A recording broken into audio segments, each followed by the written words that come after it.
नमस्कार, पल्लवीज मराठी किचन मध्ये तुमचं खूप खूप स्वागत आहे। दिवाळी फराळाची आज आपण चौथी रेसिपी पाहत आहे। परफेक्ट प्रमाणात योग्य पद्धतीने मस्त कुरकुरीत अशी बेसन पापडी कशी बनवायची हे आपण पाहणार आहे। बेकिंग सोडा न वापरता एकच खास गोष्ट वापरून ही पापडी अगदी मार्केट मध्ये मिळते तशीच चवीची बनते। अतिशय कुरकुरीत अशी ही पापडी बनते। दिवाळी फराळाच्या चिवड्यामध्ये सुद्धा ही पापडी वापरू शकता किंवा अशीच खाल्ली तरी सुद्धा चवीला खूप छान लागते। महत्त्वाचं म्हणजे लहान मुलांना खूप आवडते। वजनी आणि वाटी दोन्ही प्रमाणामध्ये ही रेसिपी आपण पाहणार आहे। तर चला तर मग रेसिपीला सुरुवात करूया। तर त्यासाठी 250 ग्रॅम इथे मी बेसन घेतलेलं आहे। बेसन बारीक दळलेलं असावं, घरचं वापरू शकता किंवा विकत सुद्धा आणू शकता। 100 ग्रॅम आपल्याला तेल लागणार आहे, मोहरीचं सोडून कोणतेही वापरू शकता। आता या साहित्याचं वाटीचं प्रमाण पाहूयात। तर 2 वाटी बेसन घेतलेलं आहे। कोणत्याही एका वाटीने सगळं साहित्य मोजून घेऊ शकता। आता त्याच वाटीने अर्धी वाटी तेल घेतलेलं आहे। त्यानंतर अर्धी वाटी पाणी घ्यायचं आहे। तर जितकं तेल घेतलेलं आहे तितकंच पाणी वापरायचं आहे। अर्धा छोटा चमचा हिंग घेतलेला आहे। चवीपुरतं मीठ वापरायचं आहे।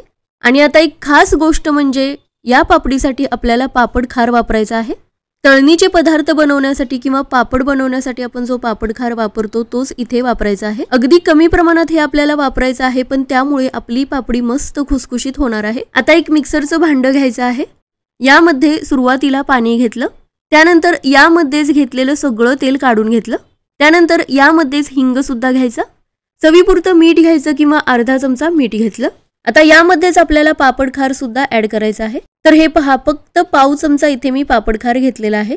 पापड खार नसेल तर याऐवजी बेकिंग सोडा वापरू शकता। आता झाकण लावून फक्त 2 ते 3 वेळा हे फिरवून घ्यायचं। तर तुम्ही पाहू शकता याची अशी कन्सिस्टन्सी आलेली आहे। याचा रंग सुद्धा असाच यायला हवा। 2 ते 3 वेळा पल्स मोड वरती जरी तुम्ही फिरवून घेतलं तर अशीच कन्सिस्टन्सी येते। ही जी पेस्ट बनवून घेतलेली आहे त्यामुळे बेसनला खूप छान चिकटपणा येणार आहे। त्यामुळे तळताना सुद्धा खूप सोपं जातं आणि अगदी मार्केट स्टाईल ही पापडी बनवून तयार होते।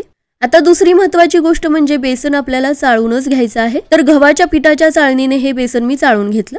पापडीला रंग चांगला येण्यासाठी बेसनमध्येच थोडीशी हळद ऍड करायची। तर या बेसनमध्येच मी थोडीशी हळद ऍड केलेली आहे आणि हे सुद्धा व्यवस्थित चाळून घेतलं। तर तुम्ही पाहू शकता विकतचं बेसन असल्यामुळे त्यामध्ये भरपूर गाठी असतात। चाळून घेतल्यामुळे या गाठी तर निघून जातात। शिवाय दुसरा फायदा म्हणजे यामध्ये भरपूर हवा तयार होते, त्यामुळे बेसन पापडी हलकी फुलकी आणि मस्त कुरकुरीत बनते। आता ही जी पेस्ट करून घेतलेली होती पुन्हा थोडीशी ढवळून घ्यायची। आता अगदी थोडी थोडी ही पेस्ट ऍड करत आपल्याला सुरुवातीला घट्टसर हे भिजवून घ्यायचंय। तुम्ही पाहू शकता ही पापडी बनवताना आपल्याला जास्त साहित्याची सुद्धा गरज पडत नाही।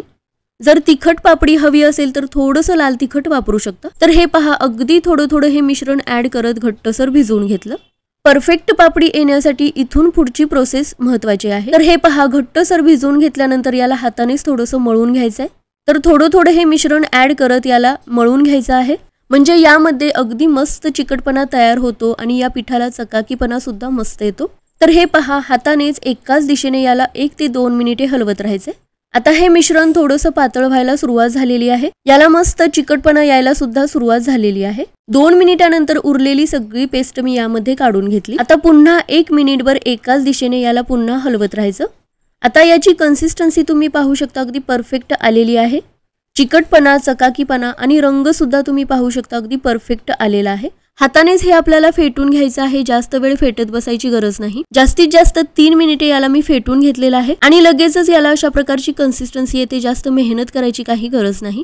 थोडीशी हळद वापरल्यामुळे याला रंग सुद्धा खूप छान येतो। तर पापडी बनवण्यासाठी हे पीठ आपलं तयार आहे। पापडी तळून घेण्यासाठी तेल मी गरम करायला ठेवलेलं आहे, तोपर्यंत सोर्याची तयारी करायची आहे। तर पापडी बनवण्यासाठी अशा प्रकारची एक चकती असते ती आपल्याला वापरायची आहे, किंवा थोडीशी काटेरी जर पापडी बनवायची असेल तर अशा पद्धतीची चकती वापरू शकता। तर शक्यतो बारीक डिझाईनची जी चकती असते तीच वापरायची, म्हणजे पापडीची जाडी कमी राहते, आतपर्यंत तळली जाते आणि त्यामुळे खुसखुशीत व्हायला खूप मदत होते। आता सोर्याला आतमधून व्यवस्थित तेल लावून घ्यायचं आहे, कारण हे मिश्रण खूप चिकट असतं आणि ते स्वच्छ करायला थोडंसं अवघड जातं। सोर्याला सगळ्या साईडनी तेल लावून घेतल्यामुळे ते जास्त चिकटून राहत नाही। तर या छोट्या मोठ्या टिप्स वापरून जर ही पापडी बनवली तर ती परफेक्ट तर येतेच, शिवाय आपल्याला जास्त मेहनत करायची सुद्धा गरज लागत नाही। तेल लावून घेतल्यानंतर स्पॅच्युलाच्या साहाय्याने या सोर्यामध्ये हे मिश्रण आपल्याला भरून घ्यायचंय। तर अगदी थोडं थोडं चमच्याच्या साहाय्याने सुद्धा हे मिश्रण तुम्ही यामध्ये भरू शकता।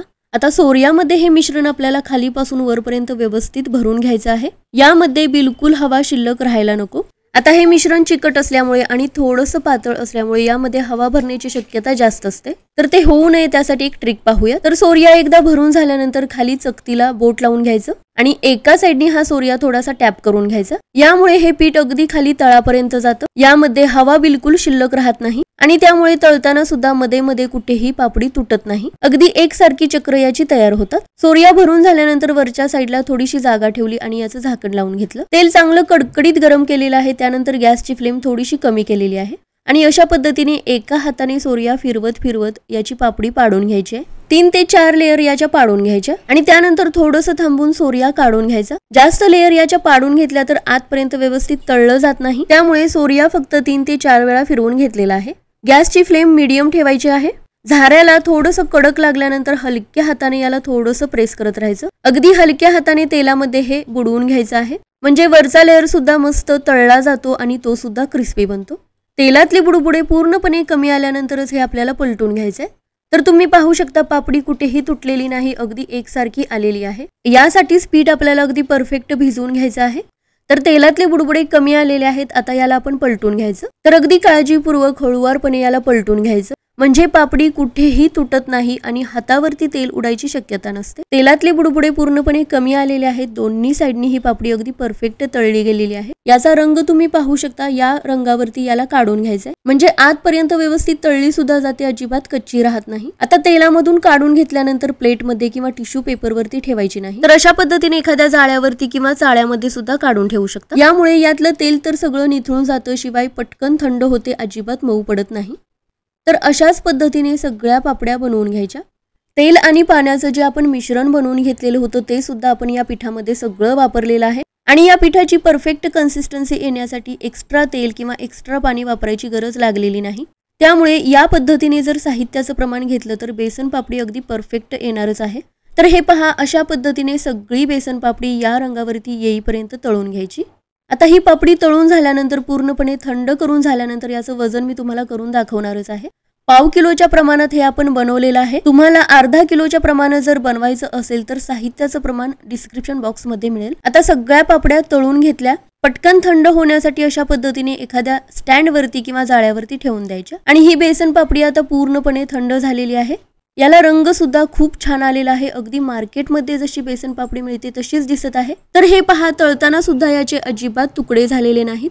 आणि महत्त्वाचं सांगायचं राहिलं, ही पापडी तळताना कढईमध्ये तेल थोडंसं जास्त घ्यायचं, कारण हे 3 ते 4 लेयरचं असतं आणि आतपर्यंत व्यवस्थित तळलं सुद्धा जातं.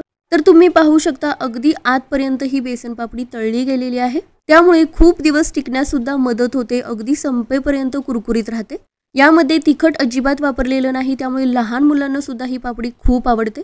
या अगोदर अगदी परफेक्ट बेसन लाडू, बिना पाकाचे रवा बेसन लाडू आणि त्यासोबतच मस्त कुरकुरीत चटपटीत बाकरवडी यांचे व्हिडिओज अपलोड केलेले आहेत. सगळ्या रेसिपीची लिंक डिस्क्रिप्शन बॉक्स मध्ये दिलेली आहे, ते सुद्धा नक्की पहा. तर याच्या आवाजावरूनच तुम्हाला समजलं असेल पापडी किती कुरकुरीत झालेली आहे. आणि महत्त्वाचं म्हणजे ही पापडी अजिबात तेलकट बनत नाही. दिवाळी फराळाच्या चिवड्यासाठी जर वापरणार असाल तर अशा पद्धतीने छोटे छोटे तुकडे करून सुद्धा ठेवू शकता. ही पापडी अशीच खाल्ली तरी सुद्धा चवीला खूप छान लागते आणि मुलांना खूप आवडते. तर हे पहा किती छान कुरकुरीत बनलेले आहे आणि हाताला सुद्धा तुम्ही पाहू शकता अजिबात तेल लागत नाही. तर जास्त मेहनत न घेता अगदी मार्केटमध्ये मिळते तशी फक्त अर्ध्या तासात ही बेसन पापडी बनवून तयार झालेली आहे. पूर्णपणे थंड झाल्यानंतर एखाद्या कॅरी बॅग मध्ये भरून व्यवस्थित पॅक करून हवाबंद डब्यामध्ये ठेवू शकता. 1 ते 1.5 महिना मस्त ही कुरकुरीत राहते. तर याचं वजन मी तुम्हाला करून दाखवत आहे. 373 ते 375 ग्रॅम ही पापडी भरलेली आहे. दिवाळी फराळाचा फूड बिझनेस जर करत असाल तर या सगळ्या टिप्स खूप उपयोगाच्या ठरतील. तर या दिवाळीला अशा पद्धतीने पापडी नक्की करून पहा. पुन्हा भेटूया अशीच एक नवीन रेसिपी घेऊन.